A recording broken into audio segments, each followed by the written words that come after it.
So I've been reading the comments on this 730 propane part 2 of that generator and the way it was motoring. I do know that generators are motors, and I do know that you can take a regular electric motor and turn it into a generator. If you have a capacitorless motor, you just turn it backwards and it will produce electricity like a generator would. You just got to turn it in the opposite rotation, counterclockwise or clockwise, depending on the rotation that's set up with. The regulator part of an electric motor, that's the regulator there. Now, what I found was really odd was when you pushed on that, when it started to do that, because I've had Briggs & scrap iron motors that were actually starter generators. And I'm going to kind of set you here. They were starter generators, and what you would do is, I guess when you would turn the key, it would ground out the field or whatever it did, and cause that thing to turn over like a starter. And then once you release the key after the engine started, then it would just generate electricity like it's supposed to. So I knew that it would do that, and yes, I know about that. I know about that. What was surprising was that the way we were testing it, it all of a sudden jumped. Now, I did discover what the problem was with the regulator. I guess there was some corrosion between the wire and the pole on the regulator, and that's what really was the problem with after I cleaned the points. The actual problem with the regulator was there was a piece of rust in the points, and it was not allowing it to make contact. I guess that piece of rust had insulated somehow and caused it to not close the gap so that it could not generate power. Now, what I'm going to do now is, if you can see here, now I've got some lights over there that I'm working, that I've plugged in. They're actually pretty decent. See all those lights? It's all fluorescent. So the squiggly lights on temporary lighting, and I've plugged it in. Now, what I did when I did finally get this thing to work, I actually bent the spring tension on the coil.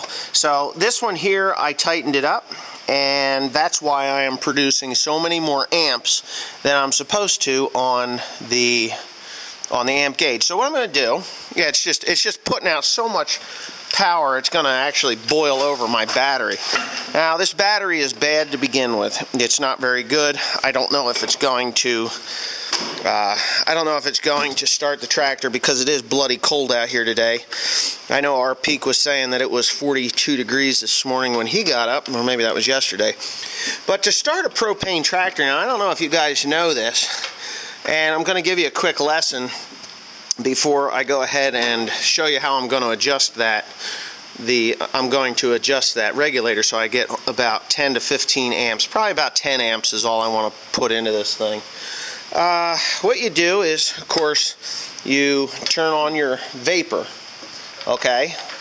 You turn on the vapor. You give yourself a little bit of throttle, just a little bit. And then you come down here and you'll hear a click. That's actually the propane valve, allowing propane to go to the regulator. Now, I'm not going to start it just yet, but I'm going to tell you, once you get the engine started and running, you close the vapor and you open the liquid side. And that's what you run on, is liquid. You don't run on vapor. But you always start on a vapor. Okay, so then there's a choke here. Believe it or not, there's a choke. You pull that out, and then I don't think it's going to start. Nope, I don't think I'm going to get it started. Nope, I don't have enough power. Anyway, I'm going to have to get a battery charger over here and charge this battery.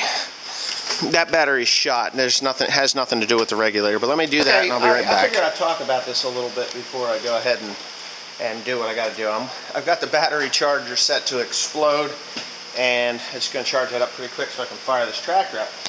There's two ways you can adjust this regulator. You can adjust it with a gap or a gauge, a feeler gauge, or you can adjust it with the spring tension. You know, and I know that I mess with the spring tension, which is causing that to be, you know, really tight and causing it to really overcharge the battery. So what I'm going to do is, when I do actually get this thing started up, I'm going to go ahead, I've got that cover off, and I'm just going to use a screwdriver to release that pressure off of that spring to the point where it's at about 10 amps. And that should work. So this has been on here for a second or two. I'm going to go ahead and finish starting it up. It'll probably fire right off now. Come on, bitch.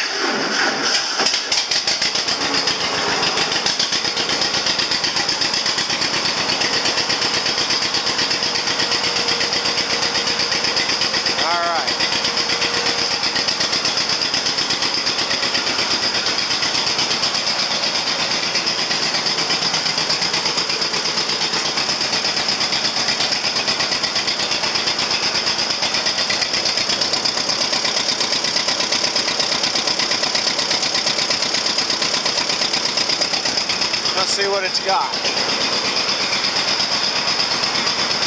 We're down to 20. I will do a little bit more of that.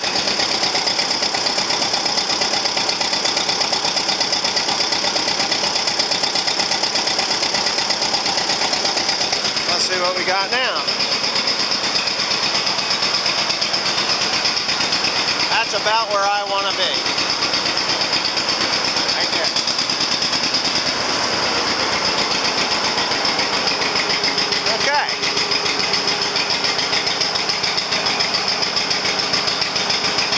So now to complete the running process, you turn that vapor off, and it takes a while before it'll stall out. Then you go over here and you turn that to liquid, and it'll run just fine. So now you can actually go to the field and run and work all day long, and you won't have a freeze up on the carburetor. So that's all you do. On this side here, you just give her a little bit of a tweaking, set that amps gauge so that it's right there. And that's good. So anyway, I guess that pretty much almost completes it, but I'm going to shut the thing down and put it all back together again, and it should be good. Okay, so I think I've got this again. Hopefully nobody calls or comes in here. Yeah, so the regulator's all adjusted. I'm putting out around 10 to 12 to 15 amps, probably around 15 amps. I guess, yeah, about 15 amps of output.